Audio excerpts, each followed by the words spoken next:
Hey folks, before I start with the introduction of this video, I would need your opinion in the comment section.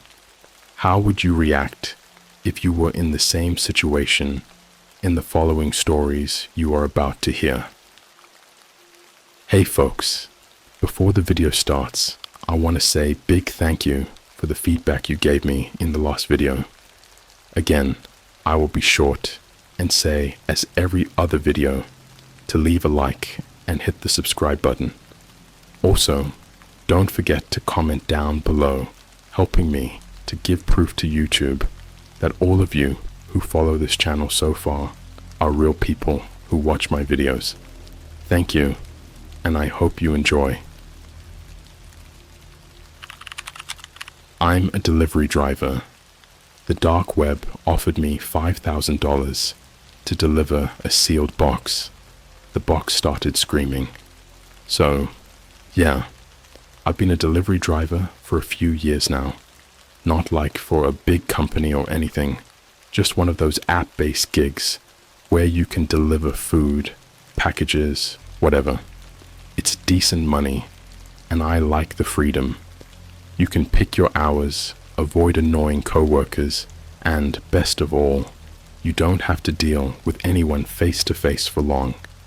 But last week, something weird happened. Like really weird. I've been debating whether I should even post this because it sounds completely insane. But whatever. If someone else out there has experienced something like this, maybe we can compare notes or something. Here's how it started.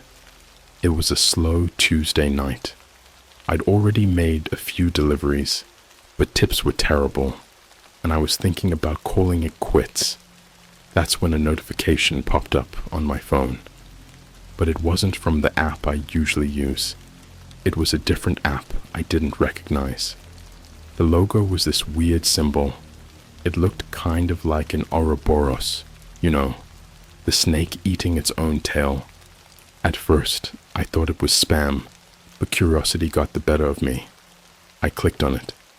The app opened to a blank black screen with just one sentence in bold white letters. Want to earn $5,000 tonight? I laughed out loud. Yeah, right. Probably some scam. But before I could close it, another notification popped up. This one had an address, a pickup time, and an additional line of text. No questions asked. Deliver the box. Get paid. Now, I'm not stupid. I know scams when I see them. But $5,000, that's a lot of money. And the address wasn't far. It was actually in a decent part of town, not one of those sketchy industrial areas where you'd expect something shady to go down. I stared at the screen for a while. My bank account balance had been hovering around $100 for the past week, and rent was coming up. Against my better judgment, I clicked accept. The pickup, the address led me to a big, old Victorian house. You know the type. Peeling paint, overgrown lawn, curtains drawn so tight you couldn't see inside even if you tried. It didn't look abandoned, though. There was a porch light on, and I could see a shadow moving behind the curtains. I parked and walked up to the front door. Before I could even knock, the door creaked open just a crack. A hand, pale, almost unnaturally pale, slid out and pushed a box toward me. It wasn't big, maybe the size of a microwave, and it was sealed shut with layers of duct tape. Black duct tape. Because, you know, of course it was. Are you, the delivery guy? A voice from behind the door asked. It was low, gravelly, and definitely not a voice I'd want to hear in a dark alley. Yeah, I said, trying to sound casual. Is this the package? The hand retreated for a second, then came back with a small slip of paper. I grabbed it and saw it was an address, my drop-off location. It was written in this weird, almost calligraphy-like handwriting. Before I could say anything else, the hand disappeared, and the door slammed shut. Onto the road. As I walked back to my car, I couldn't shake the feeling that I was being watched. I kept glancing over my shoulder, but the street was empty. The house loomed behind me, dark and silent. I tossed the box onto the passenger seat and started driving. The drop-off location was about an hour away, in a part of town I wasn't too familiar with. At first, everything seemed normal. The box didn't weigh much, and there weren't any weird smells or anything. But about 20 minutes into the drive, I swear I heard something, a faint scratching sound, like nails on wood. I turned the radio off and listened. Nothing, just the hum of my engine. I shook it off and kept going. Maybe I was just imagining things.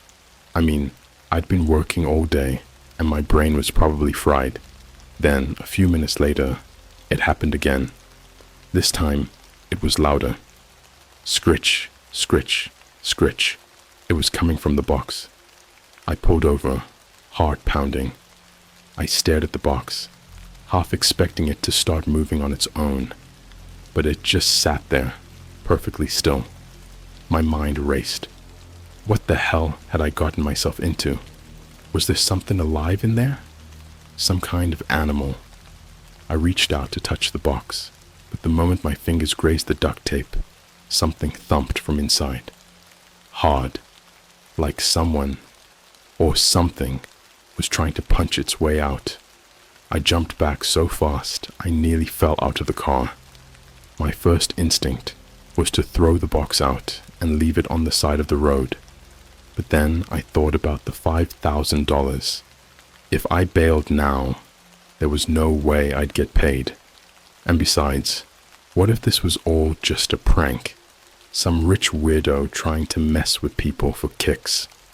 I took a deep breath, started the car, and kept driving.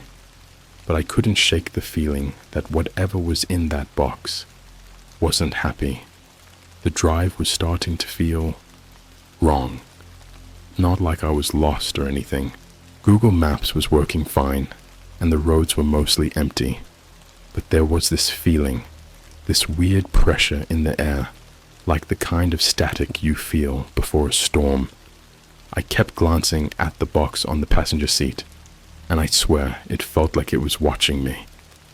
About half an hour in, I hit a stretch of road lined with nothing but trees. No streetlights, no houses, just endless black stretching out on either side of me. My headlights barely made a dent in the darkness. That's when the box made another sound. It wasn't scratching this time. It was a voice. Faint, muffled, but definitely a voice. I slammed on the brakes so hard, I nearly sent the box flying into the windshield. My car skidded to a stop in the middle of the road. For a second, I just sat there, gripping the steering wheel so tightly, my knuckles turned white. The voice had stopped as soon as the car did. I leaned over, keeping as much distance as I could between me and the box, and listened. Silence. Just the sound of my own shaky breathing and the faint tick of the engine cooling down. I told myself it was nothing. Maybe some weird acoustics from the road, or something loose in the car. Yeah, right. But just as I was about to start driving again, I heard it, clear as day. Help me. I froze. My stomach dropped like I'd just missed a step going down the stairs. The voice was faint, but unmistakably human. It was coming from inside the box. The call. I grabbed my phone, hands trembling, and dialed the number on the slip of paper. I figured whoever was paying me $5,000 to deliver this thing could explain what the hell was going on. The phone rang once, twice. On the third ring, someone picked up, but they didn't say anything. No hello. No. Who is this? Nothing. Just breathing. Hey, I stammered. This is the delivery guy. I think there's been a mistake. You're not supposed to stop. The voice on the other end cut me off. It was the same gravelly voice from the house, but now it sounded impatient, angry even. "Yeah, I know," I said, trying to keep my voice steady. "But there's, something in the box. It's talking, like a person." There was a long pause. Then, in a tone so cold it made my skin crawl, the voice said, "You accepted the job. Keep driving." Before I could say another word, the line went dead. The stranger. At this point, my brain was screaming at me to get rid of the box, leave it by the side of the road, drive home, and pretend this whole thing never happened. But then I thought about the pale hand that had pushed the box toward me, the $5,000, the voice on the phone. These weren't people you could just ghost. I started driving again, slower this time. The voice didn't come back, but the box started making noises again, soft thumps, like someone was knocking from the inside. I turned up the radio to drown it out, but that only made it worse. It wasn't just knocking anymore. It was whispering. The thing is, I couldn't make out what it was saying. It wasn't English, or at least not any kind of English I'd ever heard. The words were harsh, guttural, like someone trying to gargle and talk at the same time. Every now and then, I'd catch a phrase that almost sounded familiar, but then it would slip away, leaving me even more unsettled. That's when I noticed the car behind me. It came out of nowhere, headlights cutting through the dark like knives. At first, I thought it was just some random driver, but then it started tailgating me, really close, like inches from my bumper. I sped up, but the car matched my speed. I slowed down, and so did they. I tried to get a look at the driver in my rearview mirror, but their high beams were blinding. All I could see was the silhouette of a head. No face, no details, just a dark outline. I turned onto a side road, hoping to lose them, but they followed. I took another turn. They followed. My pulse was racing now. Whoever was behind me wasn't just messing around. They were following me. The box escalates. As I tried to focus on the road, the box started to thump harder, the whispers turning into full-blown screams. They weren't human screams, though. They were high-pitched and distorted, like a recording played backward at double speed. My ears were ringing, and I could barely keep my eyes on the road. The car behind me honked, long and loud, like they were trying to warn me or scare me. I glanced in the rearview mirror again, and this time, I swear I saw something that wasn't there before. A second silhouette, sitting in the passenger seat of the car behind me. Only, it wasn't shaped like a person. It was taller, thinner, with arms that seemed to stretch all the way to the roof of the car. My hands were shaking so badly, I almost veered off the road. I had to get away. I floored the gas pedal, my little car struggling to accelerate on the narrow road. The other car didn't even hesitate. It stayed right on my tail, matching my every move. I swerved left, then right, trying to shake them, but they were glued to me. And then, just as suddenly as it appeared, the car veered off into the woods and disappeared. No skid marks, no sound, just gone. The destination. I didn't have time to process what had just happened because the GPS dinged, letting me know I was only 5 minutes away from the drop-off point. The box had gone quiet again, but the silence was worse than the screams. It felt heavy, oppressive, like the air had been sucked out of the car. The drop-off location was a warehouse, not the nice, clean kind you see in movies. This one was ancient, with rusted metal walls and broken windows. The parking lot was empty except for a single light pole flickering weakly near the entrance. I parked and stared at the building, my gut screaming at me to turn around and leave. But I knew I couldn't, not without finishing the job. I grabbed the box, half expecting it to fight me, but it was still now. Too still. I carried it to the door, which was slightly ajar, and stepped inside. The air was cold and smelled like mildew. The only light came from a single hanging bulb in the center of the room. As I walked toward it, I noticed something on the floor. A circle, drawn in what looked like chalk, or maybe ash. Inside the circle were symbols, weird ones, nothing I recognized. Place the box in the circle, a voice said. It wasn't coming from the phone this time. It was coming from the shadows.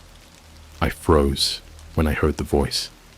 It was deep and cold, the kind of voice that makes your skin crawl, even when you can't quite place why. I whipped my head around, trying to find the source, but all I saw were shadows creeping along the edges of the warehouse.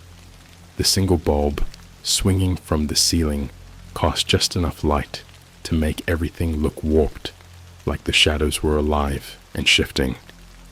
Place the box in the circle, the voice repeated, a little louder this time. Who are you? I managed to stammer, my voice cracking. I hadn't realized how tightly I was gripping the box until I felt the edges digging into my hands. The voice didn't answer, and the silence that followed was somehow worse. It was the kind of silence that presses in on you, making it hard to breathe. I glanced back at the door, calculating how fast I could make a run for it, but something told me that leaving wasn't an option anymore. Not with this box in my hands. I took a tentative step toward the circle. The symbols etched into the floor seemed to shimmer in the dim light, and the closer I got, the more my head started to ache. It wasn't a normal headache either. It was sharp and pulsing, like something was trying to crawl its way into my brain. I had to squint to keep my focus, and my vision started to blur around the edges. When I reached the edge of the circle, the air changed. It felt heavier, denser, like I'd stepped into some invisible force field. My ears popped, and for a second, I thought I heard faint whispers coming from all around me. Not the box this time. The room itself seemed to be whispering, voices overlapping in a language I couldn't understand.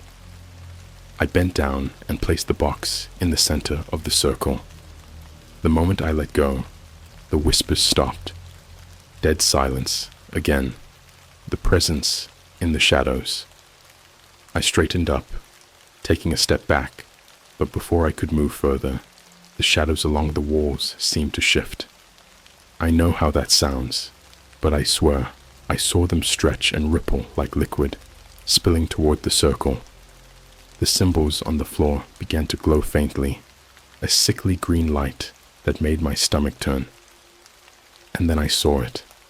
Something moved in the far corner of the warehouse, just beyond the reach of the light. It was tall, unnaturally tall, and its limbs seemed too long for its body, like it had been stretched out. I couldn't see its face, but I could feel its gaze, cold and piercing, like needles pressing into my skin. The thing took a step forward, and its foot made no sound against the concrete floor. My whole body locked up. I couldn't move, couldn't even breathe. It stopped just at the edge of the light, its distorted shape flickering like a bad signal on a TV screen. "Stay where you are," the voice commanded, but this time it didn't come from the shadows. It came from inside my head. The box reacts. The box started to vibrate. It was subtle at first, just a faint tremor, but then it grew stronger, rattling against the floor. The duct tape sealing it began to peel back on its own, as if some invisible hands were working to open it. I wanted to scream, to run, but my legs felt like they were made of lead. All I could do was watch as the last strip of tape came loose and the lid of the box flipped open.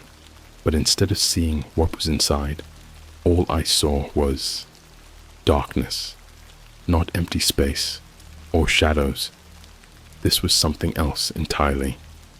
It was like the inside of the box was a hole, a void that swallowed all the light around it. And then the screaming started. It wasn't human. It wasn't even animal. It was a sound that clawed its way into your brain and set every nerve on fire. It came from the void inside the box, rising and falling in waves that made the whole warehouse feel like it was vibrating. The glowing symbols on the floor pulsed in time with the screams, brighter and brighter, until they burned so brightly I had to shield my eyes. When I looked again, the shadows along the walls were no longer just shadows. They were moving, twisting into shapes that defied logic. Arms, legs, faces, they all seemed to form and dissolve in an instant, like the warehouse itself was alive. The bargain, the tall figure stepped closer to the circle, its movements slow and deliberate. It reached out with one impossibly long arm, its fingers stretching toward the box. As it moved, the whispers started up again, louder this time, overlapping until they became deafening. "You have brought it here," the voice in my head said, but it wasn't just one voice anymore. It was a chorus, hundreds of voices speaking in unison. "You have fulfilled your role." "What is this?" I finally managed to choke out. My voice sounded small, pathetic, drowned out by the cacophony around me. The figure paused, its hand hovering just above the box. "Payment will be made," it said, and this time the voice came from the figure itself. Its mouth didn't move, but the words echoed through the room, rattling in my chest. "I don't want your money," I said, my voice shaking. "I just want to get out of here." The figure tilted its head, as if considering my words. "There is no leaving," it said. "You are bound to this now." Before I could respond, the figure plunged its hand into the box. The void swallowed its arm completely, but instead of pulling something out, it seemed to push something in. The air around the box shimmered, and a deep, guttural growl rumbled through the room. The box began to expand, its edges stretching and warping as if it were alive. The symbols on the floor flared brighter than ever, and the screaming turned into laughter, manic, echoing laughter that made my blood run cold. The mark. I stumbled back, my heart hammering in my chest. The figure turned its gaze toward me, and for the first time, I saw its face, or what should have been its face. There were no features, just a smooth, blank surface, but I could feel it watching me, probing every corner of my mind. "You are marked," it said, and before I could process what that meant, the light bulb above me shattered, plunging the warehouse into darkness. When the light shattered, the warehouse plunged into a darkness so complete, it felt alive. I couldn't see my hands in front of my face, couldn't hear anything but my own ragged breathing and the blood pounding in my ears. But I knew I wasn't alone. Whatever was in the box, whatever I'd brought here, was still in the room, and it wasn't just watching anymore. The air felt wrong, thick and heavy, like I was wading through something unseen. I fumbled for my phone, desperate to turn on the flashlight, but my fingers were trembling so badly I nearly dropped it. When the light finally flicked on, it barely cut through the suffocating dark. It was like the shadows were swallowing the beam. I scanned the room, the narrow circle of light shaking wildly as I moved. The circle on the floor was still glowing faintly, but the symbols looked different. They weren't just markings anymore. They were moving, writhing like living things. The box in the center was gone, but the void it had opened wasn't. It hung there, suspended in the air, a gaping black hole that seemed to pulse with something alive. And then I saw it. The figure that had been standing at the edge of the light was no longer alone. Shapes were emerging from the shadows, dozens of them, all distorted and unnatural. Some crawled, some slithered, and some moved in ways that didn't make any sense at all, like they were glitching in and out of reality. Their eyes, or what I assumed were eyes, glowed faintly in the darkness, fixed on me. I did the only thing I could think of. I ran, the pursuit. I bolted for the door, my shoes slipping on the concrete as I went. The beam from my phone bounced wildly, barely illuminating the path ahead. Behind me, I could hear them moving, the sound of scraping, dragging, and wet, squelching noises that made my stomach turn. They weren't chasing me in the traditional sense. They didn't need to. They were closing the distance effortlessly, the darkness itself seeming to pull them closer. When I reached the door, I slammed into it hard enough to bruise my shoulder. It had swung shut at some point, and no matter how hard I pushed, it wouldn't budge. My flashlight caught something scratched into the metal surface, something that hadn't been there before. The same symbols from the circle, burned deep into the steel. They seemed to pulse faintly, mocking me. I turned back, my heart hammering so hard I thought it might burst. The figures were closer now, their grotesque shapes clearer in the dim light. One of them, tall, spindly, with too many joints bending the wrong way, reached out toward me. Its hand, or claw, or whatever it was, stretched unnaturally far, its fingers almost grazing my face. Desperate, I swung my phone at it, not because I thought it would hurt the thing, but because I had no other options. The flashlight beam caught its face just as it leaned in. For a split second, I saw what was under the hood of darkness it wore as a head, and my stomach lurched. There was nothing there. No face, no features, just a swirling void, blacker than anything I'd ever seen. And in that void, I saw something staring back at me. It wasn't an eye exactly, but it felt like one, massive, ancient, and filled with something that wasn't hate, but wasn't far off. That's when the laughter started again. The impossible exit. The laughter was everywhere, echoing through the warehouse and inside my head. It wasn't just coming from the figures. It was the building itself, the air around me. Even the light from my phone seemed to hum with it. I pressed my hands over my ears, but it didn't help. The sound was inside me, vibrating in my skull. I backed away from the figures, still clutching my useless phone. My foot hit something solid, and I nearly tripped. When I turned around, I saw another door, a rusted, half-broken thing that I was positive hadn't been there before. It looked like it led to nowhere, bolted to a brick wall with no frame or hinges. The symbols on the circle pulsed again, brighter this time, and for a moment the figures hesitated. They didn't stop moving, but they seemed slower, almost unsure. I didn't wait to question it. I grabbed the rusted handle and yanked the door open. What I saw on the other side made no sense. It wasn't a room, or the outside world, or anything even remotely normal. It was like looking into a kaleidoscope, but instead of colors and shapes, it was made of impossible spaces, twisting hallways that led nowhere, staircases spiraling into infinity, and rooms that folded in on themselves like they were alive.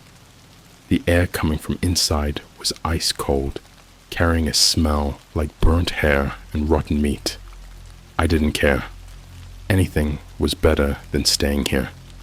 I stepped through the corridor of screams. The second I crossed the threshold, the laughter stopped, but it didn't feel like relief. The silence here was different, thicker, heavier, like a predator waiting for its moment. I turned back to look at the door, but it was gone. I was standing in a narrow corridor, the walls made of the same shifting black void as the box.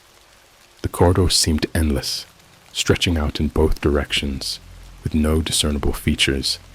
The only light came from faint, glowing cracks in the walls, and even that was weak, barely illuminating a few feet in front of me. I started walking, not because I had a plan, but because standing still felt worse. As I moved, I began to hear voices, faint at first, like a whisper carried on the wind, but they grew louder with every step. They weren't speaking English, at least not entirely. Some of the words sounded familiar, but they were twisted, wrong, like hearing a recording played backward. Then the walls started to shift.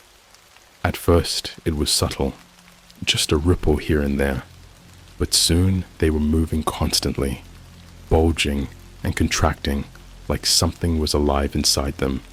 And the cracks in the walls, they weren't just cracks, they were eyes, hundreds of them, watching me with unblinking intensity. The voices turned into screams, loud and shrill, echoing down the corridor until it felt like the sound was coming from inside my head.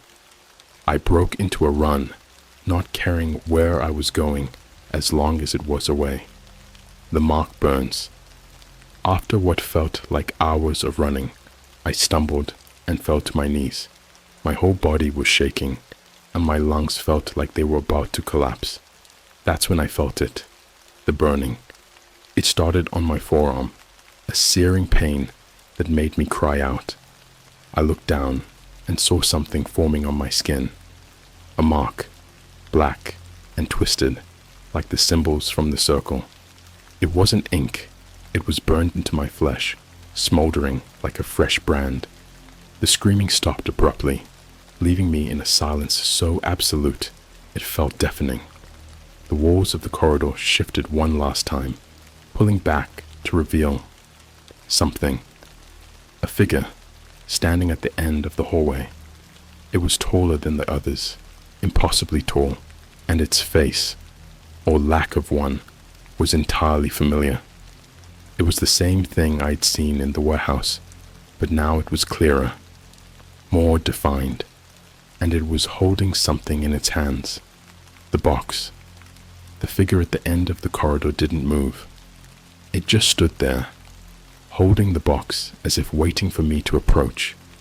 The sight of it filled me with a dread so overwhelming that my legs refused to cooperate. My body felt frozen, pinned by an invisible force. The mark on my arm burned hotter now, pulsing like a second heartbeat.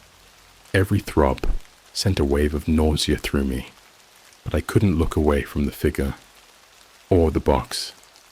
The void inside the box wasn't spilling out anymore. Instead, it seemed contained, its edges sharp and unnatural, as though reality itself had warped to accommodate it. The figure tilted its head, a slow, deliberate motion that sent a cold shiver down my spine.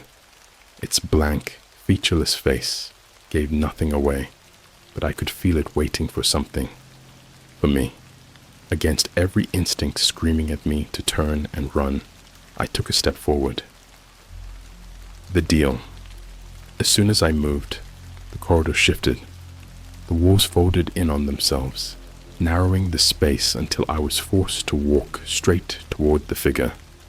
My phone, useless now, slipped from my fingers and clattered to the ground, its screen cracking on impact.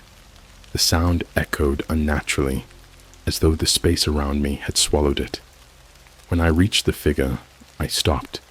It loomed over me, impossibly tall, and radiating a presence that was both suffocating and magnetic. The box in its hands seemed to hum softly, a low vibration that I could feel in my bones. "You carry the mark," it said, its voice low and resonant, not in my head this time, but echoing from everywhere at once.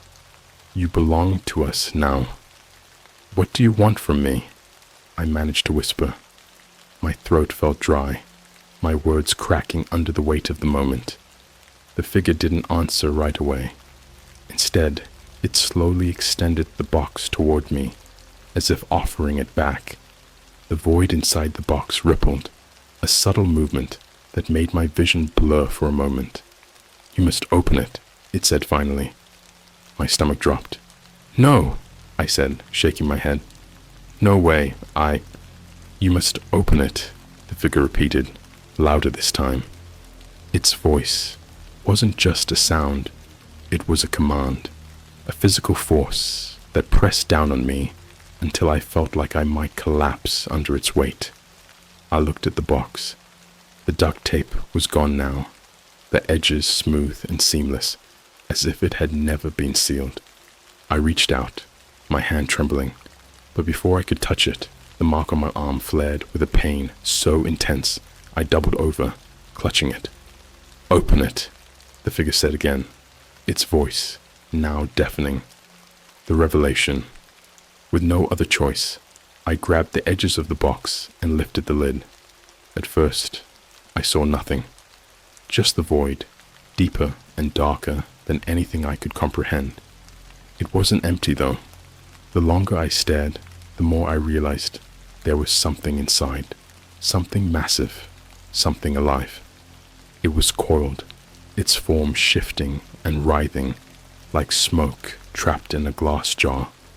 The air around me grew colder, so cold I could see my breath fogging in front of me. And then the thing inside the box began to unfold. At first, it was just a sliver of movement, a ripple in the darkness. But soon, it began to emerge, a limb, impossibly long and thin, sliding out of the box like a snake. It wasn't solid, exactly. Its form flickered and warped, like it was struggling to exist in this reality. I stepped back, but the thing kept coming, more and more of it spilling out of the box. It wasn't just a creature, it was many creatures, their forms overlapping and merging, their shapes too alien and chaotic for my brain to fully process. Eyes blinked open and shut along its shifting surface, each one fixing on me for a moment before disappearing. And then it spoke, not in words, but in feelings, a deep, primal terror that gripped my mind and refused to let go. Images flashed through my head, endless black oceans, stars collapsing into themselves, worlds crumbling into ash. Whatever this thing was, it wasn't just alive. It was ancient, infinite, and hungry. The price. The figure stepped closer, its presence overwhelming. "You have released it," it said, almost reverently. "You are the key." I started, but the words died in my throat. My body felt wrong, like it wasn't entirely mine anymore. The mark on my arm was spreading now, black veins creeping up toward my shoulder and down to my hand. I tried to scrub at it, to claw it off, but it was no use. It wasn't just on my skin, it was inside me. "You will carry it," the figure said. "You will deliver it." The thing in the box was still growing, its form filling the corridor and pressing against the walls. The glowing cracks burst open, and the darkness spilled out, consuming everything in its path. I tried to scream, but no sound came out. The darkness reached me, wrapping around my body like a living thing, and I felt myself falling, not physically, but deeper, into something I couldn't escape. The aftermath. When I woke up, I was back in my car. The box was gone, and so was the warehouse. I was parked on the side of the road, my engine idling. For a moment, I thought it had all been a dream, some terrible nightmare brought on by exhaustion. But then I looked at my arm, The mark was still there, black and jagged, its edges faintly pulsing like it had a life of its own, and in the back of my mind, I could still hear the whispers, faint but unmistakable. My phone buzzed. When I looked at the screen, there was a notification from the same app that had started this whole nightmare. Job complete. Payment sent. I opened my banking app, and sure enough, the money was there. $5,000. Blood money. But it wasn't over. I knew it wasn't. Whatever had come out of that box, whatever I had unleashed, it wasn't done with me. The mark on my arm was a reminder, a tether, and every night since, I've heard it whispering to me in my dreams. Deliver, deliver, deliver. I don't know what's coming next, but I can feel it closing in. If you see an offer like this, if you get a message promising easy money for something that feels off, don't take it.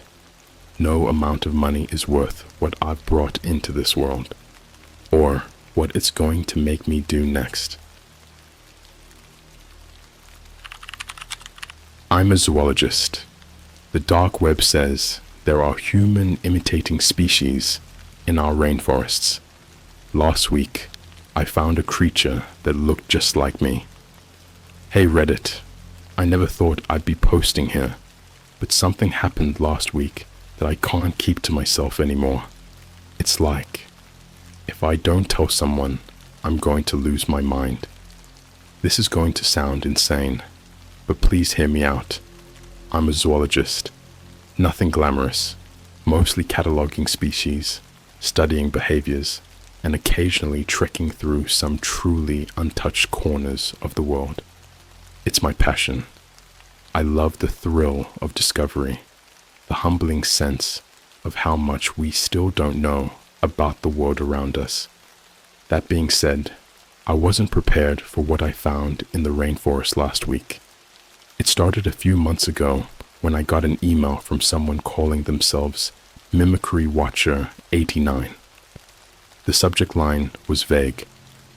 They're closer than you think. I almost deleted it, thinking it was spam, but I'm a sucker for anything weird or out of the ordinary, so I clicked on it. The email was short, just a couple of lines. The rainforests aren't just homes to animals.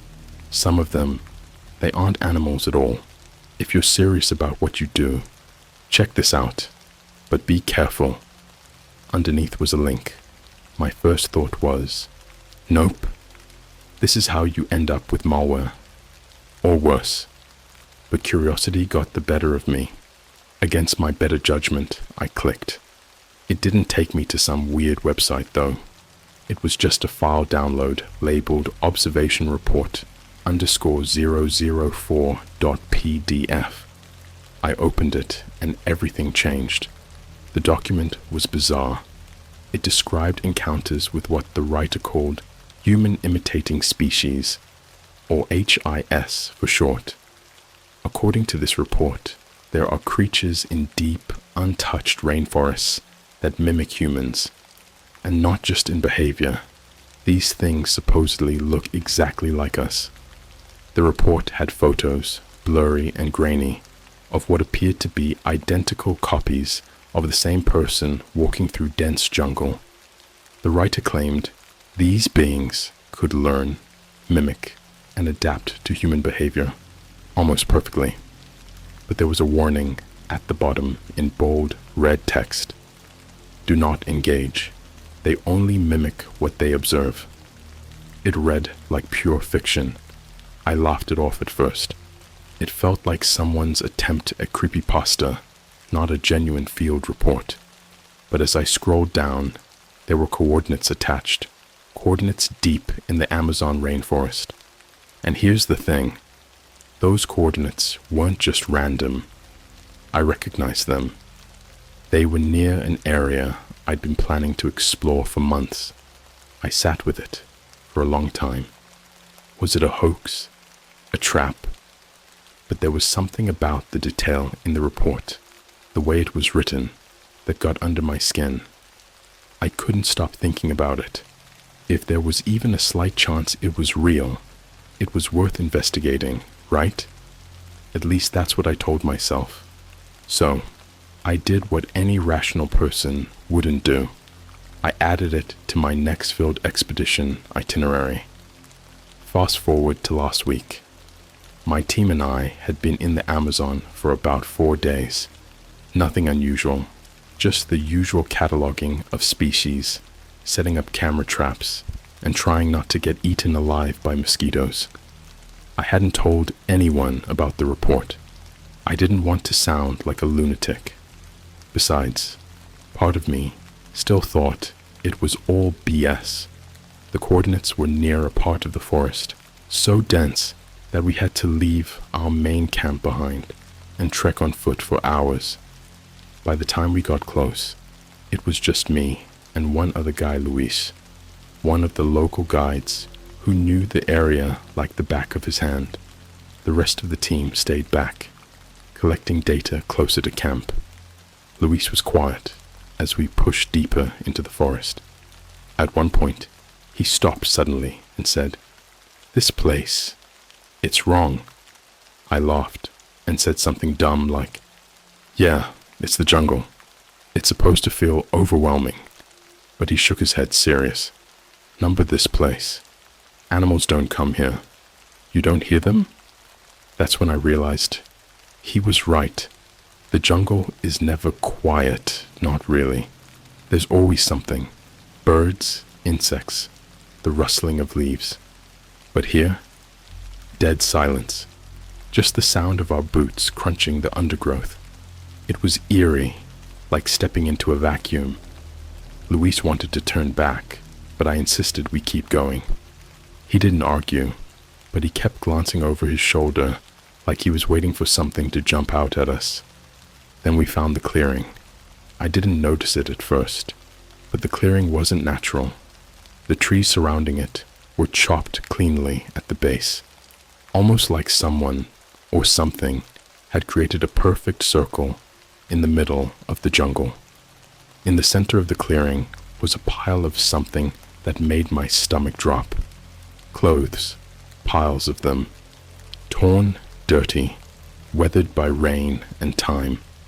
Shirts, pants, shoes, all human-sized and all covered in stains I didn't want to think too hard about.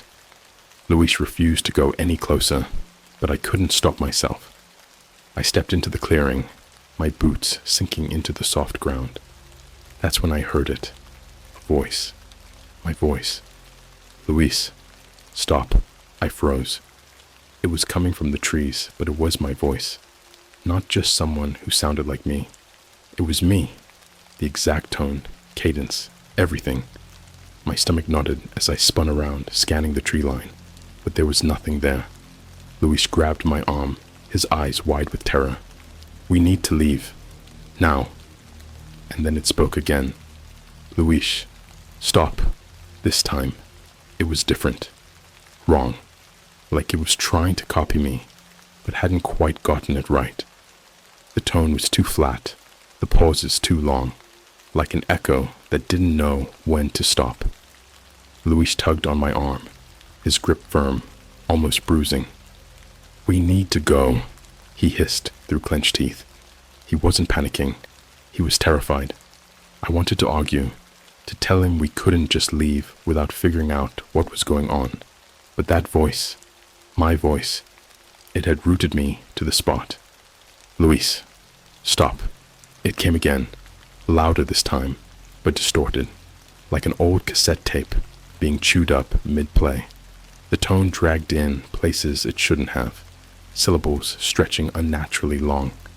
My chest tightened as a deep instinctual fear settled in, a primal feeling I'd never experienced before.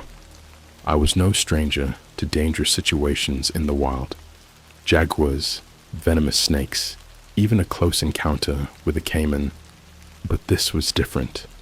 This wasn't something I could explain away with biology or behavior. This was something else entirely.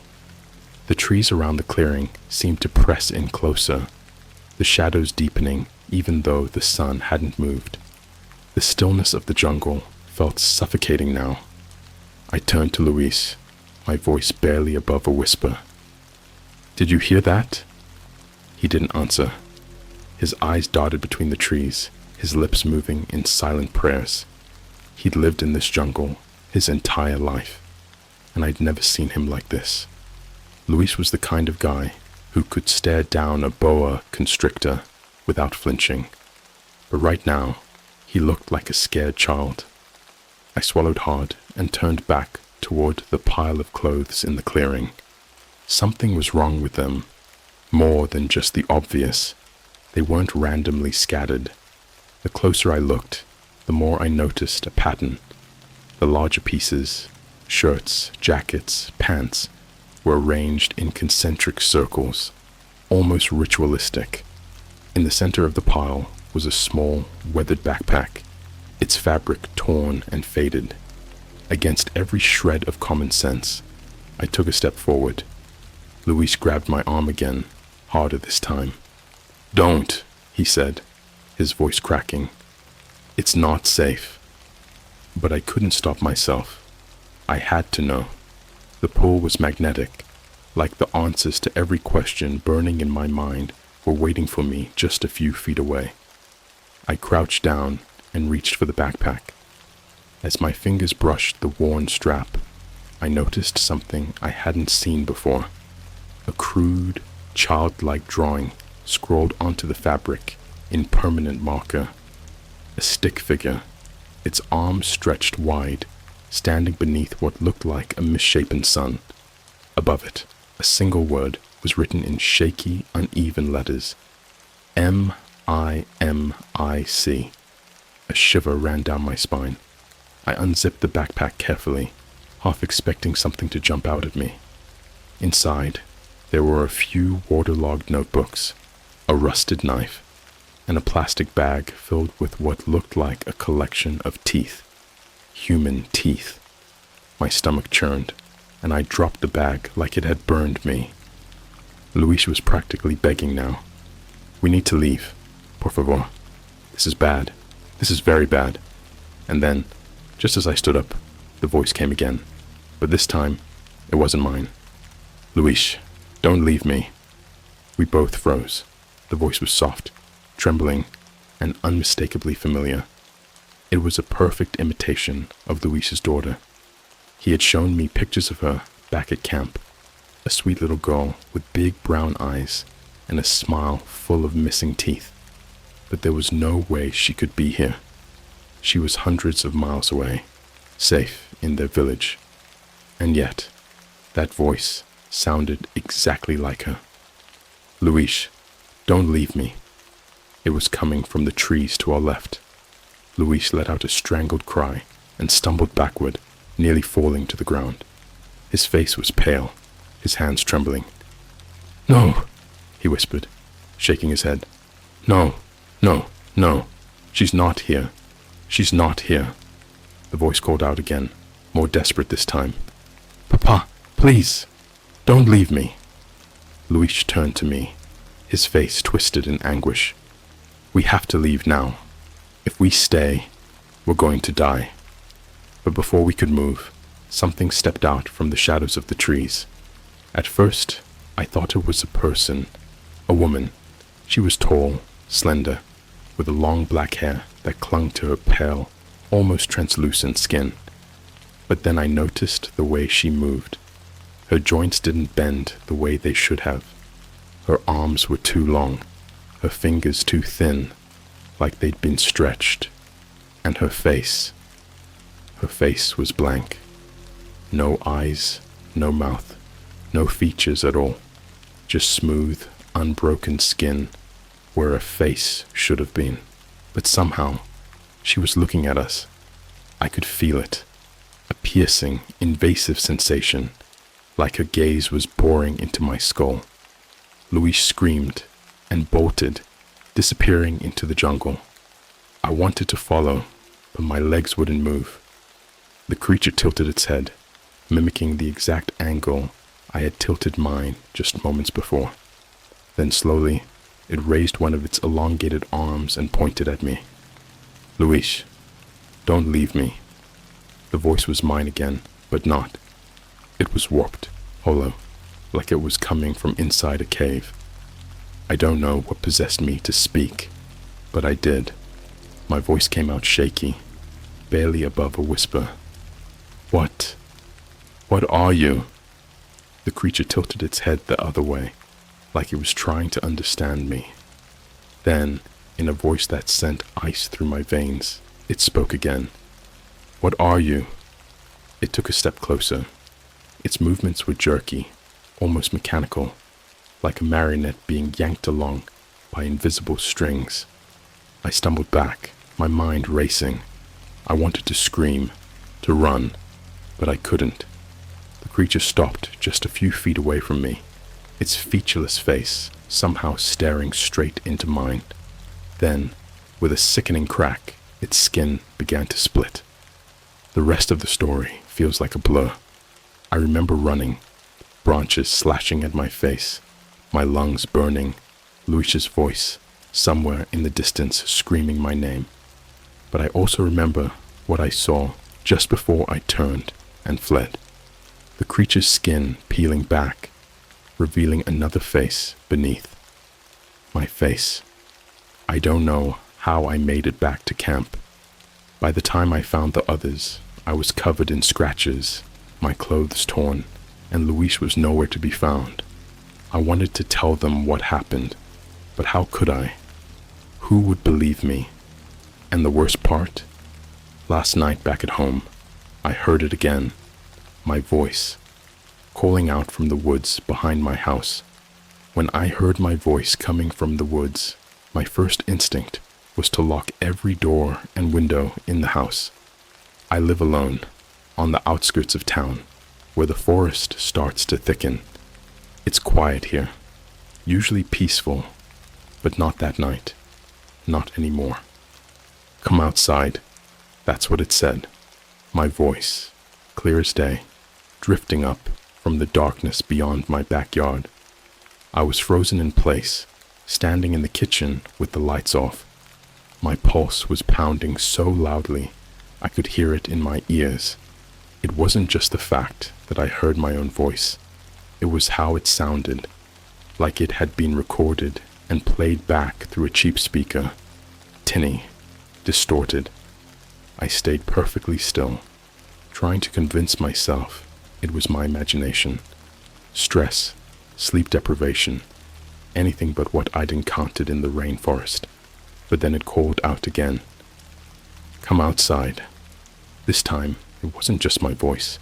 It was Luis's voice, too, layered underneath mine. The two voices spoke in perfect unison, overlapping like some grotesque choir. My stomach churned. Luis had been missing since that day in the jungle. I never told anyone about him running off, about what we'd seen. I'd filed an official report when I got back, of course, a sanitized version that left out the part about featureless creatures and mimicry. But deep down, I knew the truth. Luis was gone, and whatever was out there now was pretending to be him. I grabbed the largest knife I could find from the kitchen drawer and inched toward the back window. The moon was bright, casting long shadows across the yard, but the forest beyond was a solid wall of black. My hands were trembling so badly I could barely keep a grip on the knife. The air felt heavy, oppressive, like the world was holding its breath. And then I saw it. At first, I thought it was just a shadow, tall, thin, blending in with the trees. But as my eyes adjusted, I realized it was moving. Slow, deliberate steps, its long arms hanging unnaturally at its sides. It stopped just at the edge of the tree line, half in the shadows, half bathed in moonlight. Its body was wrong. The proportions weren't quite human, too elongated, too angular.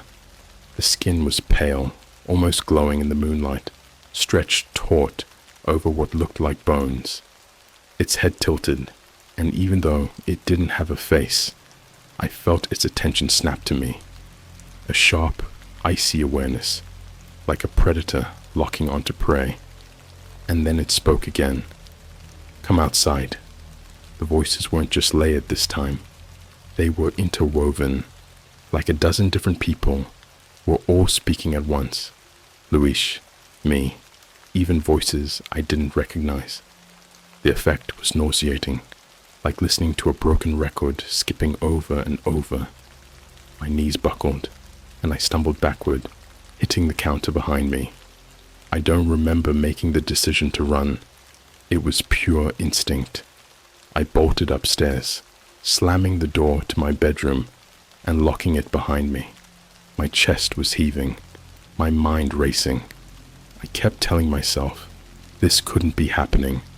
I was home, safe, thousands of miles away from that cursed jungle. But it didn't matter. Whatever this thing was, it had followed me. The next hour was a blur of panic. I sat on the floor with my back pressed against the door, clutching the knife like it was the only thing keeping me alive. Every creak of the house, every rustle of leaves outside, made my heart leap into my throat. I kept expecting to hear it again, that distorted chorus of voices calling out to me. But the night stayed eerily silent. That was almost worse. The silence. It gave me time to think, to replay everything that had happened in the jungle. The clearing, the pile of clothes, the creature peeling back its skin to reveal my face, and Luis. God, Luis. I kept seeing his terrified expression, hearing his screams as he disappeared into the trees. I hadn't seen him since, hadn't told anyone the truth about what happened. Was it my fault? Could I have saved him if I hadn't run? I shook the thoughts away, trying to focus. I needed a plan. Whatever this thing was, it couldn't be invincible. It bled, didn't it? No, wait. That was the terrifying part. I hadn't seen it bleed. I hadn't seen it stumble or hesitate. Not once. It moved like something that knew it was untouchable. The thought made my blood run cold. What if there was no way to stop it? That's when the doorknob turned. It was slow at first, like someone testing to see if it was locked. The faint, metallic rattle sent a spike of fear through me. I held my breath, gripping the knife so tightly my knuckles turned white. The knob rattled again, more forcefully this time. "Open the door." The voice was calm, almost conversational, and it was mine, perfectly replicated, down to the slight rasp I get when I'm scared. Hearing it come from the other side of the door felt like an out-of-body experience, like I was listening to a recording of myself that I didn't remember making. "Open the door. Let me in." I couldn't move. My entire body felt like it had been locked in place by some invisible force. My rational brain was screaming at me, "It's not you. It's not you. Don't listen." But the rest of me was unraveling. There was something about the way it spoke, the way it perfectly mirrored my voice, that made my head spin, like it was peeling away the layers of my sanity one word at a time. Then it changed. The voice wasn't mine anymore. It was Luis's, and he sounded broken. "Help me," it whispered. "Please. It's so dark." I pressed my hands over my ears, trying to block it out, but it didn't help. The voice was inside my head now, echoing off the walls of my skull. I could see Luis's face in my mind, his wide, terrified eyes, the way he'd begged me to leave that clearing. The guilt hit me like a freight train. He was gone because of me, because I hadn't listened. "Help me," the voice repeated. "Don't leave me here." The doorknob stopped rattling. The silence that followed was suffocating. I waited, counting the seconds in my head, but nothing happened. No footsteps, no voices, nothing. Slowly, I lowered my hands and leaned closer to the door, straining to hear any sign of movement. That's when I realized the breathing on the other side of the door was matching mine. Perfectly. Every inhale, every exhale, synchronized with my own. My chest tightened as a cold sweat broke out across my skin. It wasn't just imitating my voice anymore. It was imitating me. And then, in the exact same tone as my own terrified whisper, it spoke one last time. "Are you sure you're the real one?" The morning light didn't bring any comfort. If anything, it made everything worse. The house felt off. You know that feeling, when you walk into a room and immediately sense that someone's been there, even though you didn't see or hear them. That's how it felt the second I stepped out of my bedroom. The knife was gone. I looked everywhere, under the bed, in the kitchen, even outside by the footprints. Nothing. It wasn't just missing. It was like it had never existed. But the footprints were still there, pressed deep into the soil just beyond my porch. The same size as mine, the same stride. I stood there staring at them, my mind racing. They weren't leading away from the house. They were leading toward it. I spent the next few hours trying to convince myself I was just losing my grip on reality. Stress could do that, right? Maybe the jungle had done more damage to my psyche than I realized. That's what I told myself as I showered, as I made breakfast, as I went through the motions of pretending everything was normal. But the nagging feeling didn't go away. If anything, it got worse. It was small things at first. My toothbrush wasn't where I'd left it. The TV remote was on the coffee table when I knew I'd left it on the couch. The bathroom mirror had a faint smear on it, like someone had pressed their hand against the glass. And then I noticed the door to the basement was unlocked. I never go down there.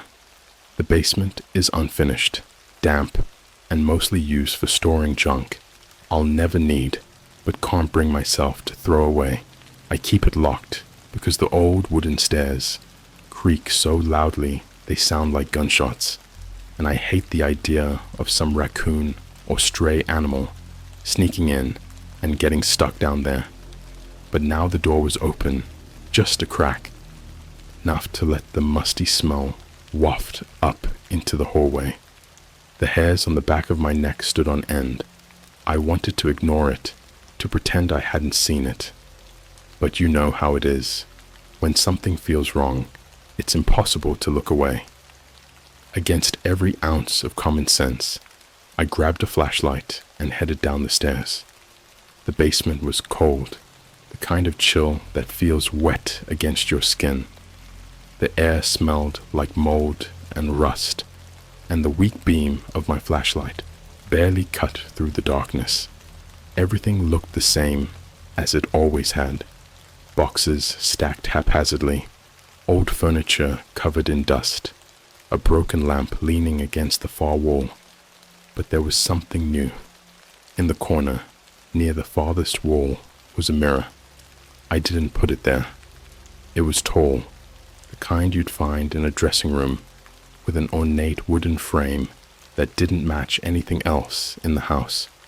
The glass was clean, almost unnaturally so, and it reflected the dim light of my flashlight with an eerie clarity. I approached it slowly, my footsteps echoing in the silence. The closer I got, the more I noticed how wrong it was. The frame wasn't just wood. It was carved with strange symbols I didn't recognize. Jagged lines and loops that seemed to shift slightly when I looked at them out of the corner of my eye. When I finally stood in front of the mirror, my breath caught in my throat. The reflection wasn't right. At first glance, it looked normal, just me standing there with the flashlight. But then I noticed the subtle differences. My reflection was breathing slower than I was. Its chest rose and fell just a fraction of a second behind mine. And its eyes, they weren't quite looking at me. They were looking past me, like there was something over my shoulder. I turned around, heart pounding, but the basement was empty. When I looked back at the mirror, my reflection was smiling. I bolted upstairs, slamming the basement door behind me and locking it. My hands were shaking so badly, I could barely get the key into the lock. For a moment, I just stood there, leaning against the door, trying to catch my breath. My reflection's smile was burned into my brain, too wide, too perfect, like it wasn't meant for a human face. I grabbed my phone and did the only thing I could think of. I called the police. What was I supposed to say? That my reflection was acting weird? That I thought something had followed me back from the Amazon? I didn't care. I just needed someone else to be here, to confirm I wasn't losing my mind. The dispatcher's voice was calm, reassuring. "We'll send someone out to check the property," she said. "Just stay where you are and keep your doors locked." I hung up and sat in the living room, clutching my phone like a lifeline. The silence in the house felt heavier now, like the air was pressing down on me. Every creak of the floorboards, every distant hum of the refrigerator made my skin crawl. And then I heard footsteps. They were slow, deliberate, coming from upstairs. I hadn't been upstairs since the morning, and I knew for a fact there was no one else in the house. My breath caught as the footsteps moved across the ceiling, directly above me, heading toward the stairs. My phone buzzed in my hand, nearly making me drop it. The caller ID said it was the police. I answered immediately, my voice shaking. "Hello?" The dispatcher's voice was calm, too calm. "We have an officer en route to your location. He should be there in about 10 minutes. I opened my mouth to respond, but then I heard it. The dispatcher's voice wasn't just coming from the phone. It was coming from the top of the stairs too. "Stay where you are and keep your doors locked." My blood turned to ice. I looked up, and there, standing halfway down the stairs, was me. It wasn't just a reflection. It wasn't just a mimic. It was me, down to the smallest detail. Same clothes, same messy hair, even the tiny scar on my left eyebrow. It stared at me with wide, unblinking eyes, its lips curling into that same unnatural smile. I dropped the phone and backed away, my legs trembling. The thing on the stairs tilted its head, mirroring my movement perfectly. "What are you?" I whispered. It didn't answer. Instead, it took another step down, its smile widening, and then it spoke. "I'm what's left when you're gone." The thing on the stars didn't move like it was walking. It glided, each step unnervingly smooth, its feet never quite lifting off the ground. It stopped a few steps from the bottom, tilting its head at an angle that seemed impossible for a human neck. Its wide smile stretched even further, as if the muscles beneath its face didn't work the way mine did. I was backed into the far corner of the living room, heart hammering, every fiber of my being screaming to run. But where? It was between me and the only door. I tightened my grip on the fireplace poker I'd grabbed without even realizing it. My voice came out shaky, a pathetic attempt at bravado. "Stay back," I said, raising the poker like I could actually fight this thing. It took another step down. "Stay back," I yelled, louder this time. It stopped at the bottom of the stairs, cocking its head again like it was amused. And then it spoke. "I don't want to hurt you," it said, but the words weren't right. It was using my voice, but the cadence was off, too slow, too deliberate. It was like it was learning how to speak in real time, fine-tuning its imitation with every word. The room felt too small now, the walls closing in, the air thick and stifling. I could barely breathe. My reflection, or whatever it was, watched me with unblinking eyes, its smile still plastered across its face. "You're not me," I said, my voice trembling. "You can't be." It laughed, a low, hollow sound that sent shivers crawling down my spine. "I don't need to be you," it said. "I just need you to believe I am." I don't remember making the decision to attack. 1 second, I was frozen in fear, and the next, I was lunging forward, swinging the fireplace poker with everything I had. It moved faster than I thought possible, dodging with an unnatural grace that made my stomach churn. My swing hit nothing but air, and before I could react, it grabbed my wrist. Its touch was ice cold, like plunging my hand into a bucket of freezing water. Its grip was impossibly strong. My knees buckled as the poker clattered to the floor. It leaned in closer, its face just inches from mine. Up close, the differences were impossible to ignore. Its skin wasn't skin. It was too smooth, too flawless, like polished marble stretched too tight over something that wasn't quite human. Its eyes were wrong too. They weren't reflections of mine. They were dark, empty voids, like looking into a bottomless well. "Do you know what you are?" it asked, its voice a distorted echo of mine.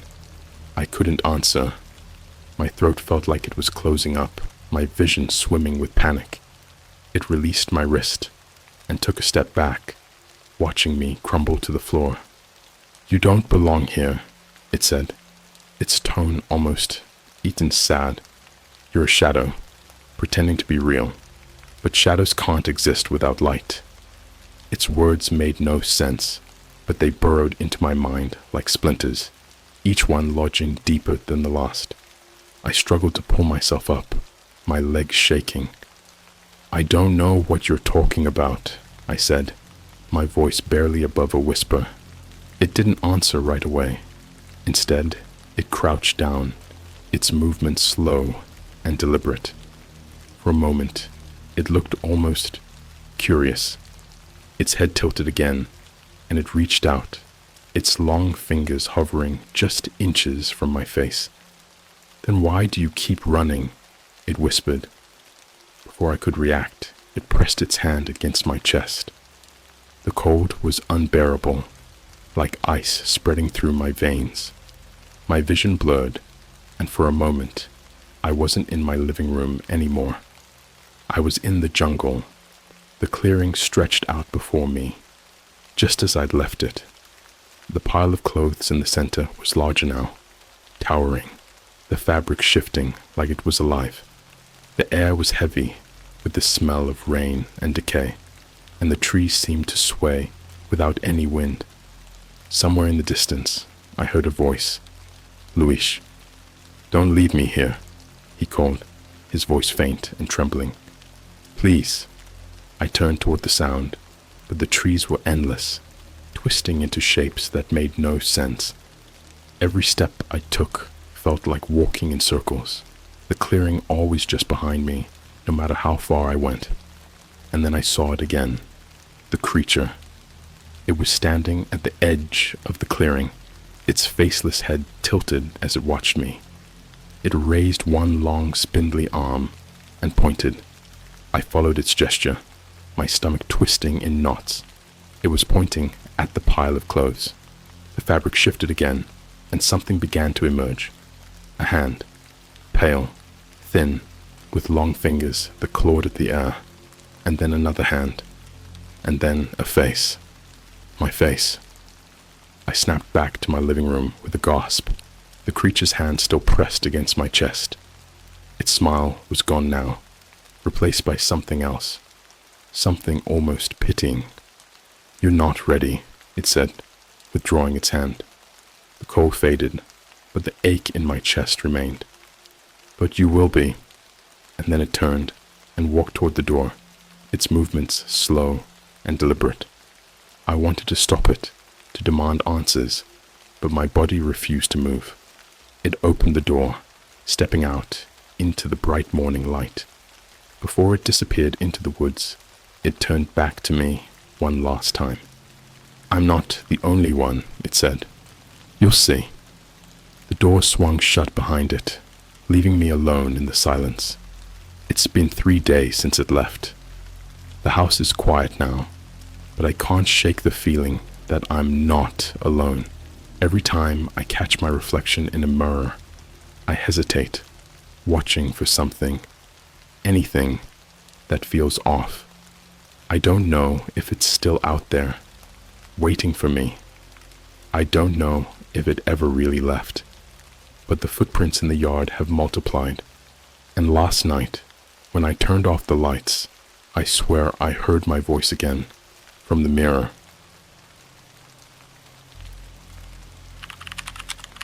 I'm a private contractor for high-paying clients. The dark web says my latest job is building a human cage. It's starting to look like a ritual chamber.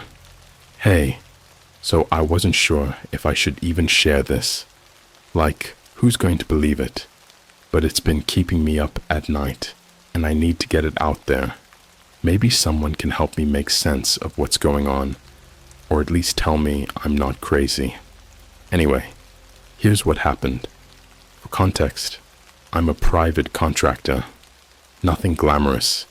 I'm not out here renovating celebrity mansions or anything. I do niche jobs, stuff people can't really order online or buy at Home Depot. Think custom furniture, funky sculptures, art installations.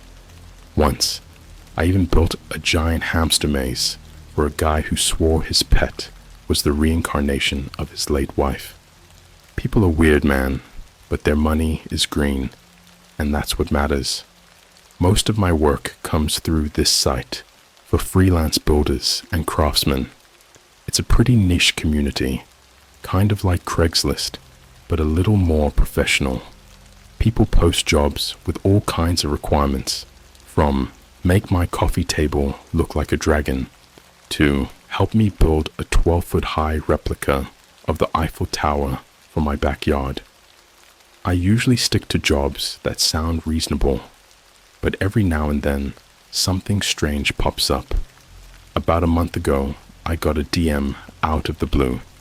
This wasn't someone replying to a listing I'd posted or anything.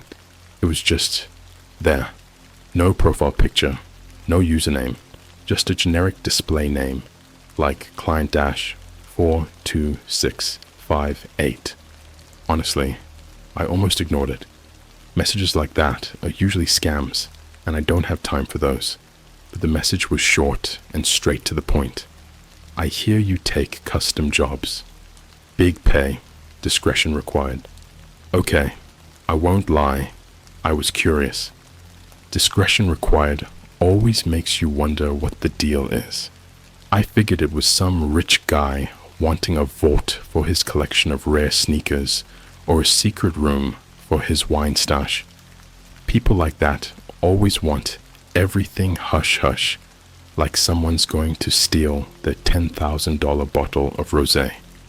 Still, I wasn't going to take the bait unless it was legit. So I sent back a polite, "What kind of project are you looking for?" Now, here's where things got weird. Before they even replied, I got a notification, payment received, $10,000, just like that.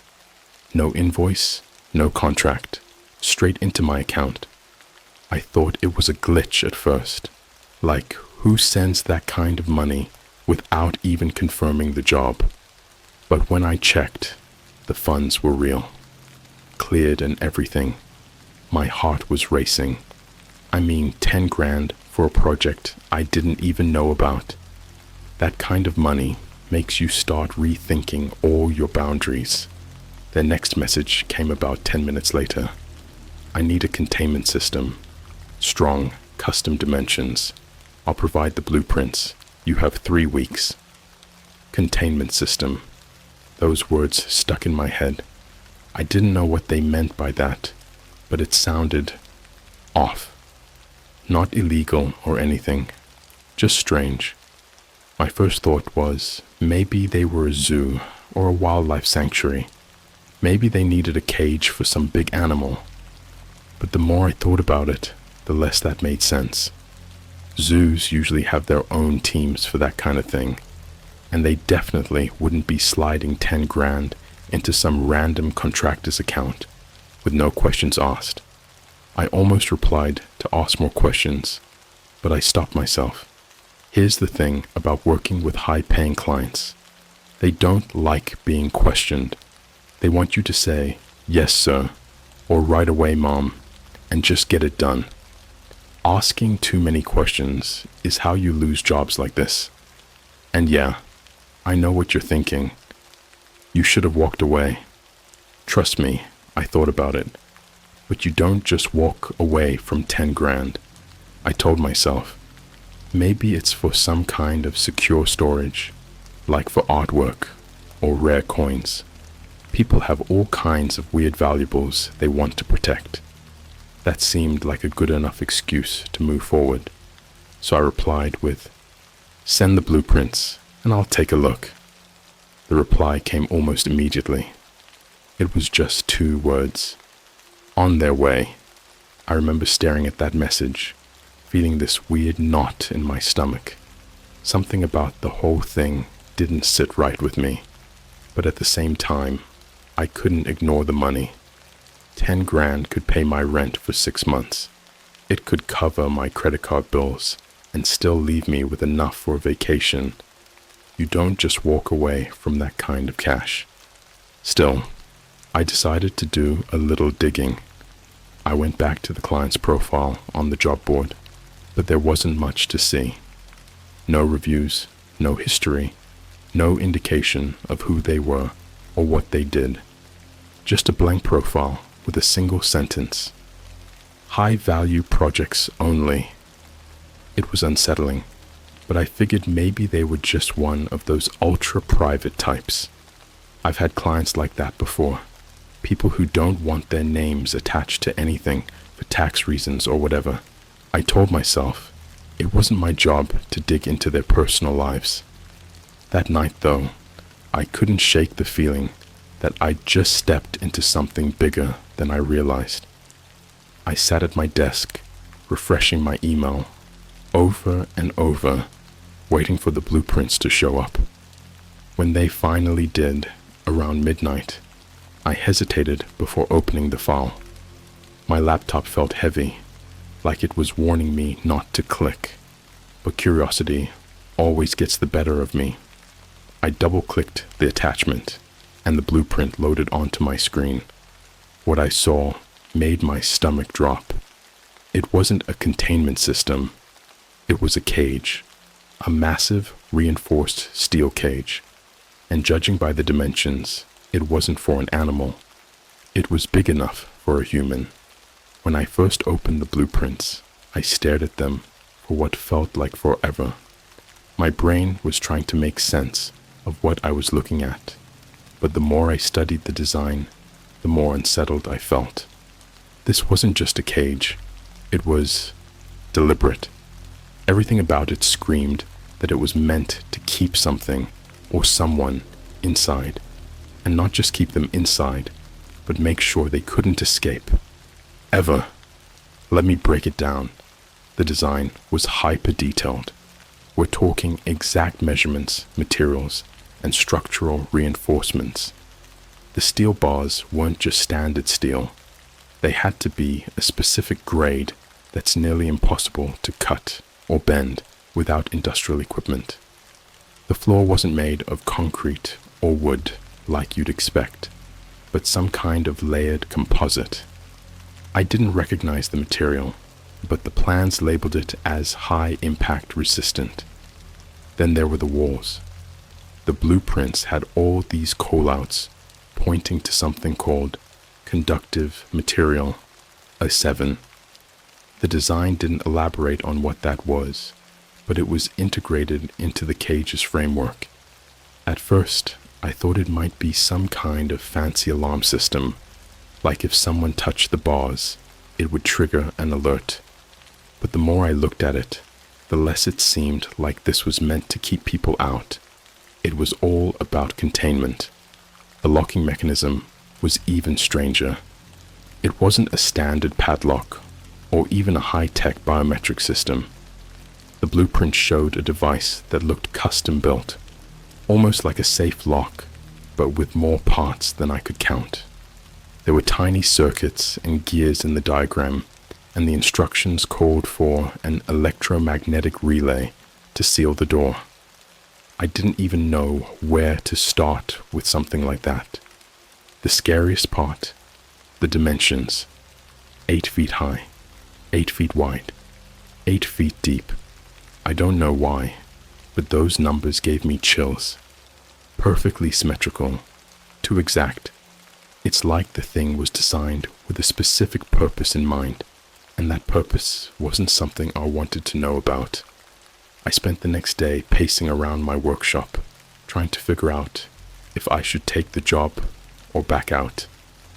10 grand is a lot of money, but this was crossing some kind of line. The problem was, I'd already accepted the initial payment. If I bailed now, I'd have to return the money, and good luck explaining that to someone who clearly wanted this thing built yesterday. By the end of the day, I convinced myself it was just an eccentric client with a weird idea. I mean, I've done bizarre projects before. There was the guy who wanted a floating bed with LED lights synced to his heartbeat, or the woman who hired me to build a soundproof booth in her basement for meditation. Yeah, okay. People are strange, and rich people are even stranger. Maybe this was some kind of art installation. That thought was enough to push me over the edge. I decided to start working on it. That night, I got another message from the client. It wasn't long, just 4 words. Materials arriving tomorrow. Wait. What was I waiting for? But before I could even think to reply, they sent another message. Follow the blueprints, exactly. No deviations. The next morning, I woke up to the sound of a truck pulling up outside my workshop. I hadn't ordered anything, so I wasn't sure what it was. By the time I got to the door, 2 guys in unmarked uniforms were already unloading crates. They didn't say a word to me. Not hello, not sign here, nothing. They just dropped everything off, handed me a sealed envelope, and drove off like they were being chased. The crates were massive, heavy too. It took me the better part of an hour just to move them into my workshop. When I finally opened them, I realized they weren't just sending me materials. They were sending everything. Steel bars, tools, bolts, welding equipment, even gloves. It was like they didn't trust me to source anything myself. What really got me, though, was the envelope. It wasn't a shipping manifest or an instruction manual. It was just a folded piece of paper with a single line written in perfect block letters. Do not attempt to modify or substitute. At this point, I was starting to feel less like a contractor and more like an accomplice. But I still didn't know to what. I spent the rest of the day unpacking the materials and inspecting everything. The steel bars were unlike anything I'd ever worked with. Cold to the touch, even after sitting in the sun for hours. And the conductive material. It wasn't a wire or a panel. It was a liquid, sealed in thick glass canisters with warnings stamped all over them. Handle with care. Keep away from skin. I didn't know what to make of it. I mean, who uses liquid for something like this? And why? By the time I started building, I was already second-guessing every decision that had brought me here. But here's the thing. When you're in too deep, you convince yourself to keep going. I told myself, just get it done, take the money, and forget about it. The first few days of work were uneventful. The framework came together easily enough, though the steel was a pain to cut. Even with the high-tech welding rig they sent, it felt like I was working with something unnatural, like the metal didn't want to be shaped. As I worked, though, I started to notice little details I hadn't caught before, like the way the bars weren't just reinforced. They were designed to interlock in a way that made disassembly impossible without destroying the whole structure. And then there was the floor. It wasn't just a surface. It had grooves that perfectly matched the liquid canisters. Whatever was going in there, it wasn't going to leave. But the thing that really freaked me out, the spiral symbol, I hadn't noticed it at first, but it was stamped into every piece of material. Tiny, almost invisible, but there. A jagged spiral surrounded by runes or letters I couldn't read. I tried Googling it, but nothing came up. It wasn't a company logo or a brand mark. It felt older, like something that shouldn't exist in this century. By the end of the first week, I was halfway through the build, and that's when I started hearing noises. At first, I thought it was just my tools, welding sparks, the hum of the machinery. But then I noticed it always happened when I was working near the cage. A faint hum, like electricity, but deeper, almost like a voice, low and droning, just on the edge of hearing. I told myself it was in my head. Stress, lack of sleep, whatever. But every time I touched the cage, I could feel it. This subtle vibration, like the whole thing was alive. And then there was the shadow. I saw it late one night, just as I was locking up.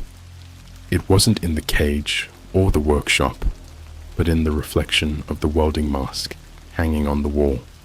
A dark shape, taller than a person, standing perfectly still. When I turned around, there was nothing there. After seeing the shadow in the reflection, I stood there in the middle of my workshop, frozen. My mind was racing, trying to come up with a logical explanation. Maybe it was a trick of the light, or my own shadow warped by the glow of the security lamp outside. But deep down, I knew that wasn't it. The workshop was silent, except for the faint hum from the cage. I locked up for the night and went home, telling myself I needed sleep. But I didn't sleep. Every time I closed my eyes, I saw that shadow again, tall, unmoving, just watching. By morning, I was bleary-eyed and questioning whether I should even keep working on the project. The money was great, sure, but it wasn't worth losing my mind over. That's when I got another message. The notification came through on my phone, just as I was pouring my coffee. My hands were shaky, and some of it spilled onto the counter. I swore under my breath and wiped it up, then opened the message. The client's tone had changed. It wasn't just curt anymore. It was commanding. Do not stop. The work must be finished on time. I will know if there are delays. It didn't say how they'd know, but the implication was enough to make me pause. There was no signature, no thank you, just a timestamp, and those words. It wasn't just the message that bothered me. It was the timing. It felt too perfect, like they knew I was having second thoughts. Maybe it was paranoia, but I felt like I was being watched. I glanced around my apartment, half expecting to see a hidden camera or someone lurking in the hallway. Of course, there was nothing, just me and my nerves. Still, I told myself to shake it off. Maybe they'd been burned by contractors before, and this was just their way of keeping things on schedule. I took a deep breath, grabbed my keys, and headed back to the workshop. When I got there, the cage looked different. It was exactly where I'd left it, but something about it felt wrong. The air around it was heavy, almost like the atmosphere before a thunderstorm. I could feel the weight of it pressing down on me as soon as I stepped inside. I tried to ignore it and get back to work, but as I approached the cage, I noticed something new. The grooves in the floor, the ones designed to hold the liquid canisters, had started to glow faintly. It wasn't a bright light, just a soft, eerie luminescence that pulsed in a slow rhythm. I reached down to touch one, but the moment my fingers got close, the glow flickered and vanished, like it was alive and reacting to me. I stood up quickly, my heart pounding. This wasn't normal. I knew that much. I'd worked with all kinds of materials in the past, but I'd never seen anything like this. My instincts were screaming at me to walk away, to leave the workshop, and never come back. But then I remembered the message. I will know if there are delays. So I did the only thing I could do. I kept working. A few hours in, I decided to take a break. The hum from the cage had grown louder, almost like it was taunting me. I grabbed a water bottle and sat down at my workbench, scrolling through my phone to distract myself. That's when I noticed something odd. The client had sent another message, but it wasn't in my inbox. It was in my gallery. A photo. I don't know how they did it. I never gave them access to my phone. But there it was. A blurry image of what looked like a ritual chamber. Stone walls, flickering candles, and in the center, a structure that looked eerily similar to the cage I was building. My stomach turned as I zoomed in on the picture. The spiral symbol was carved into the floor beneath the cage, surrounded by what looked like symbols or runes. I locked my phone and shoved it into my pocket. My hands were trembling, and my head felt like it was spinning. I couldn't stop thinking about that photo. Was it real? Was it a warning? Or was it a message? A way of showing me what the cage was really for? I didn't have time to dwell on it because that's when the lights in the workshop flickered. It was just a split second, but it was enough to make me jump. The air felt colder, and the hum from the cage seemed to vibrate through my chest now.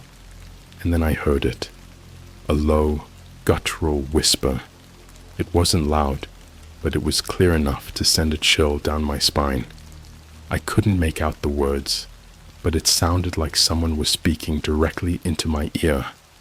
I spun around, half expecting to see someone standing there, but the workshop was empty. The whisper came again, this time from the direction of the cage. I grabbed a wrench from my workbench, like that was going to do anything, and slowly approached.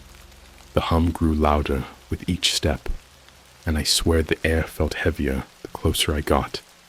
When I was about a foot away, the whispering stopped. Dead silence. I stood there, holding my breath, waiting for something to happen. And then, just as I was about to step back, I saw it. A handprint. It was faint, like a smudge, on the inside of the steel bars. But it was there, clear as day. A hand pressed against the metal from the inside. My heart was pounding so hard, I thought it was going to burst out of my chest. I took a step back, trying to convince myself that it was a trick of the light, or maybe just a smear from my gloves. But deep down, I knew that wasn't it. I didn't sleep that night. Hell, I didn't even go home. I locked the workshop and sat in my truck in the parking lot, staring at the building like it was going to swallow me whole. Every now and then, I thought about driving away, just leaving everything behind.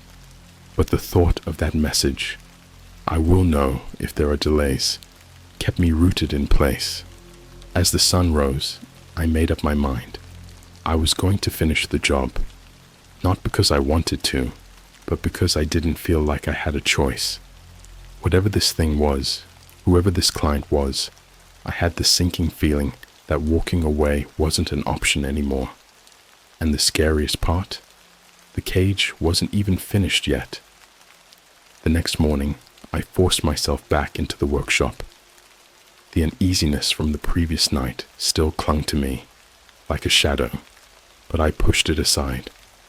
I told myself that if I could just finish the damn cage and hand it off to the client, all of this would be over.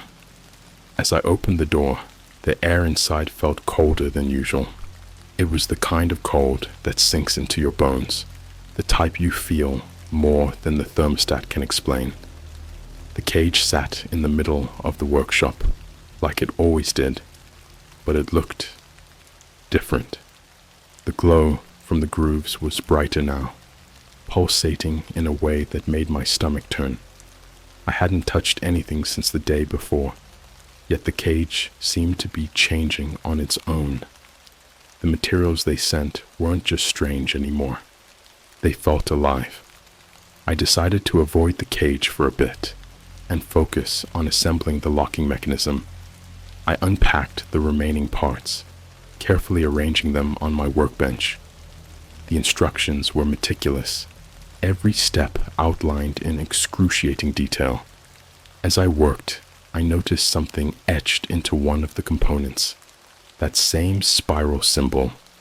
This time, it wasn't just stamped. It was carved deep into the metal, almost like someone had pressed it in with inhuman force. I traced my fingers over the grooves, and for a split second, I felt something, a sensation I can only describe as a static shock, but it didn't come from the metal. It felt like it came from inside me. I yanked my hand away and tried to shake off the feeling, but my fingers tingled for the rest of the day. By late afternoon, I'd finally finished assembling the locking mechanism. It clicked into place on the cage door with unsettling precision, as if it was meant to be there all along. I tested it out, turning the gears and watching the electromagnetic relay hum to life. The door locked with a finality that sent a shiver down my spine. This wasn't just a lock, it was a seal. As I stood there, staring at the cage, I felt an overwhelming urge to step away. Every instinct in my body was screaming at me that I wasn't supposed to be here, that I was trespassing on something I couldn't understand. But then my phone buzzed. Another message. This time, it was a video file. No text, no subject line, just the file. I hesitated for a moment before opening it. The screen went black for a few seconds, and then the video started. It was footage of the cage, but not my cage. This one was fully assembled, surrounded by flickering candles and strange symbols painted on the walls. The camera panned slowly, almost reverently, around the room. I noticed the spiral symbol again, this time drawn in what looked like thick, dark liquid, blood, on the floor beneath the cage. Then the camera stopped. It focused on the door of the cage, and my heart nearly stopped when I saw what was inside. A person, or at least, I thought it was a person. They were sitting hunched in the corner, their back to the camera. Their limbs were thin, almost skeletal, and their skin was an ashen gray that didn't look natural. As the camera zoomed in, the figure turned its head slightly, and I swear I saw its eyes glowing faintly in the dark. The screen cut to black. I dropped my phone, my hand shaking so hard I couldn't even pick it back up. My breathing was ragged, my chest tight, and I felt like I was going to be sick. What the hell was I building? What kind of people were these? I should have walked away right then and there, but I didn't. I don't know if it was fear, curiosity, or just plain stupidity, but I kept going. I convinced myself that it wasn't my job to know what the cage was for, only to build it. It was just a job. That's what I kept telling myself. That night, as I was finishing up the final touches, The humming from the cage grew louder. It wasn't the steady vibration I'd heard before.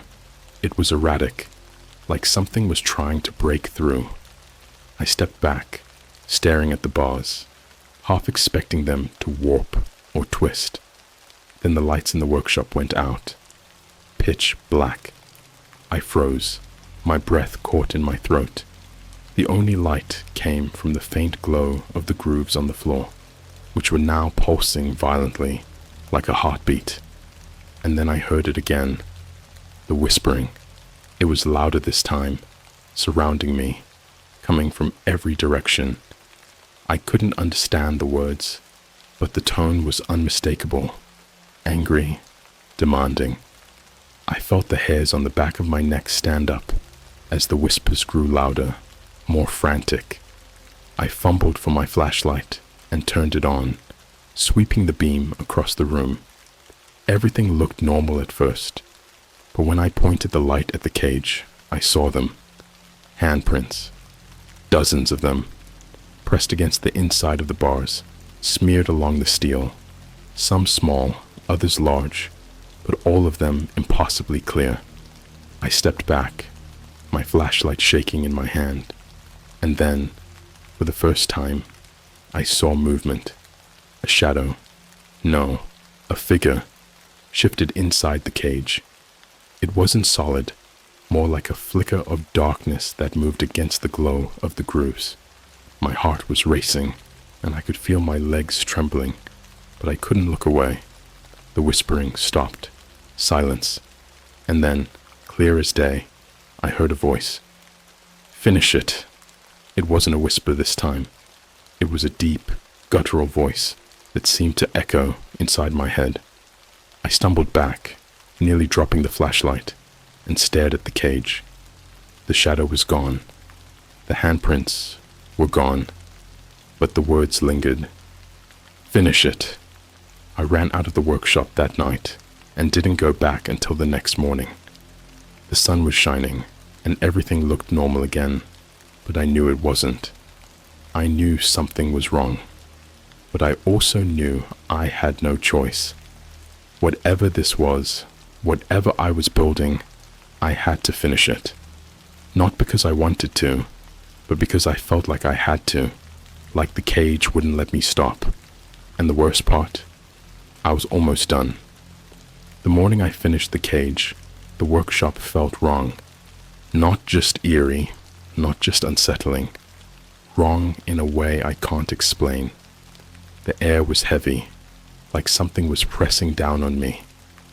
The shadows in the room seemed darker, longer, stretching toward the cage like they were alive.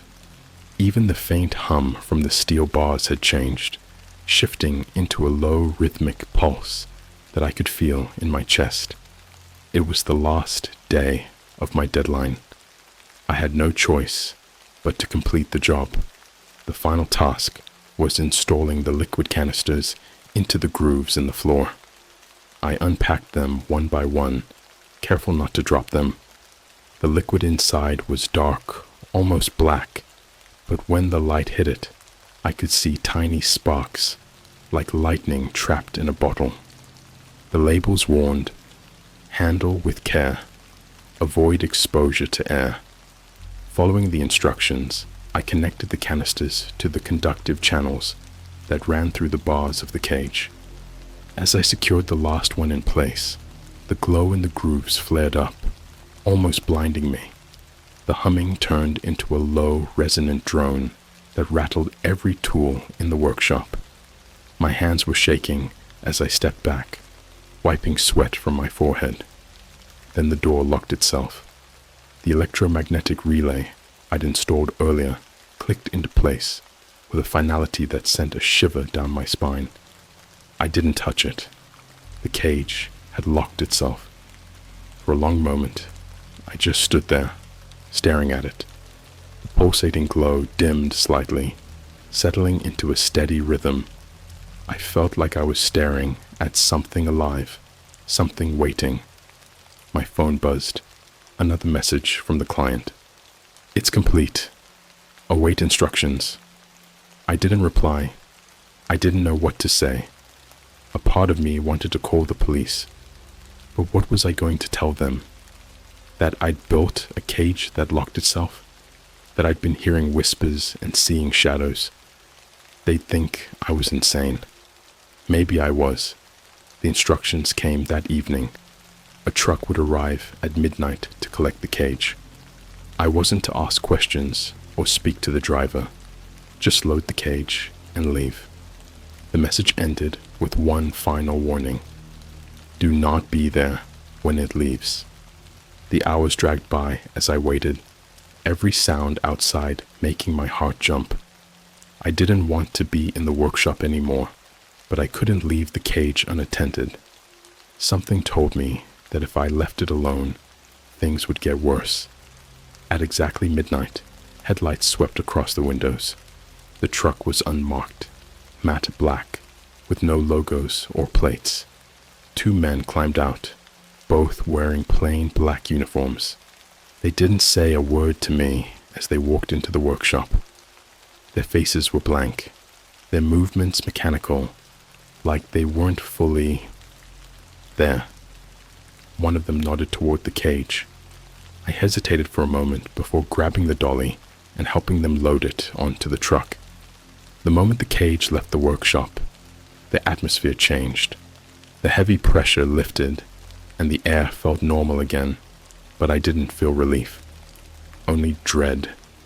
Before they closed the truck's doors, I caught a glimpse of something inside. A symbol painted on the wall in the same dark, glistening liquid I'd seen in the video. The spiral, and beneath it, runes I couldn't read, but somehow felt in my gut. They weren't just symbols, they were instructions, commands. The men slammed the door shut and got into the cab without a word. As the truck pulled away, I felt a pang of regret so deep it made my chest ache. I knew, in that moment, I had delivered something terrible into the world. I didn't sleep that night. The house felt too quiet, like the silence was watching me. Every creak of the floorboards made my skin crawl. Around 3 a.m., I got another message. This one wasn't from the client. It came from a blocked number, no subject, no name, just a single line of text. Have you seen it yet? My hands were trembling as I typed back. Seen what? The reply came immediately. You'll know when it finds you. I dropped the phone and stared at it like it was a ticking time bomb. What did they mean? It finds me? The cage was gone. The job was done. This wasn't supposed to be my problem anymore. But the shadows in the room said otherwise. Over the next few days, strange things started happening. The lights in my house flickered constantly, even though the wiring had never been an issue before. My workshop felt colder every time I stepped inside, even with the heater blasting. I'd hear faint whispers in the middle of the night, just outside my bedroom door. Every time I worked up the courage to look, there was nothing there. And then, 3 nights after the cage was picked up, I saw it. I woke up to the sound of static. My bedroom TV had turned on by itself, even though I hadn't used it in weeks. The screen was filled with static, but faintly. In the background, I could see movement, a shadow. It wasn't random noise. It was shaped.